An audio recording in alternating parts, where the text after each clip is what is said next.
আসসালামু আলাইকুম। তো এখন একটা জিনিস দেখাবো। আমি যেভাবে এই যে ডাব্লু লিখলে আমরা এই যে এরকম চলে আসে না? এই যে .com আবার এই যে ২ লিখলে অথবা ১ লিখলে আমার কিন্তু এই যে লিঙ্ক চলে আসে, ঠিক আছে? এটা করবেন কিভাবে? এই লিঙ্কটা ধরেন এই যে কপি করলেন। কপি করার পর আপনারা কি করবেন? আপনাদের যে এই যে সেটিং লেখা আছে না? এই সেটিং, কিবোর্ডের সেটিং, এখানে চলে যাবেন। এই যে ডিকশনারি, এই ডিকশনারিতে যাবেন। তারপর যে পার্সোনাল ডিকশনারি, তারপরে ইংলিশ, তারপরে এখানে দেখেন এই যে আমি কিন্তু লিখছি। কিভাবে লিখছি?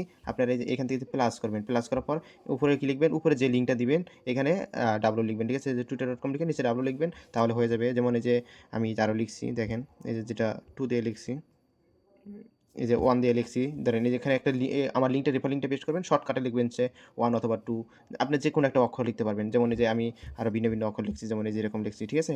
এখানে রেফার লিঙ্ক দিছি, নিচে যে শর্টকাট লিখছি। এতে আমার কি হয়? এতে আমি আপনাদের দেখা দিচ্ছি, যেমন আমি যদি এই যে ডাব্লু লিখি তাহলে এখানে আমার ডাব্লুটা চলে আসতেছে। আবার যদি এখানে আমি 2 লিখি আমাদের এই যে রেফার লিঙ্ক চলে আসতেছে। আমি যদি টি লিখি তাও আমার রেফার লিঙ্ক চলে আসতেছে, ঠিক আছে? তো এরকমভাবে হচ্ছে আপনারা শর্টকাট সাজিয়ে নিবেন। আর হচ্ছে আমার রেফার জমা দিবেন কিভাবে সেটা আমি দেখায় দিই। সো আপনাদের কাজ হয়ে গেলে কিন্তু এরকম হবে, দেখাই। তো এরকম হবে, এরকম হওয়ার পর এখানে কিন্তু ৫ কাউন্ট করবে। হ্যাঁ, আর কোনো সময় কিন্তু এই জায়গায় রিফ্রেশ করবেন না কাজ করার সময়, ঠিক আছে? কাজ করার সময় রিফ্রেশ করবেন না।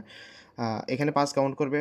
কাউন্ট করার পর আপনারা কি করবেন? এখান থেকে যে আ অ্যাড্রেসে আসার পর এখান থেকে যে লাস্টের যে অ্যাড্রেসটা আছে, এই অ্যাড্রেসটা কপি করবেন। কপি করার পর আমার হচ্ছে এরকমভাবে ইনবক্সে দিয়ে দিবেন। আর অথবা আপনারা কি করবেন?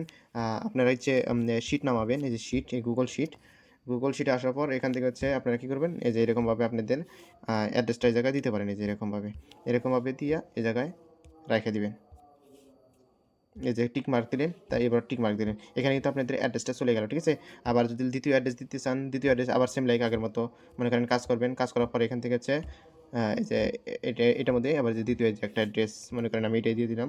আপনার এরকমভাবে অ্যাড্রেস টিক মার্ক দিয়ে দিবেন, ঠিক আছে? এরকমভাবে অ্যাড্রেস আপনারা জমা দিতে পারেন। যখন জমা দিবেন তখন এই 3 ডটে ক্লিক মাইরা তারপরে যে এখান থেকে যে কোনটা?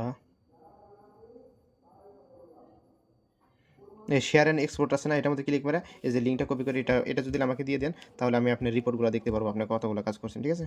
এই যে এরকমভাবে দিয়ে দিবেন, আমি এটার মধ্যে ক্লিক মারলে আপনার রিপোর্ট আমি দেখতে পারবো। তো আশা করি রিপোর্টটা কেমনে বের করতে হয় মানে অ্যাড্রেস কেমনে কাজ জমা দিবেন সেটা আশা করি বুঝাতে পারছি।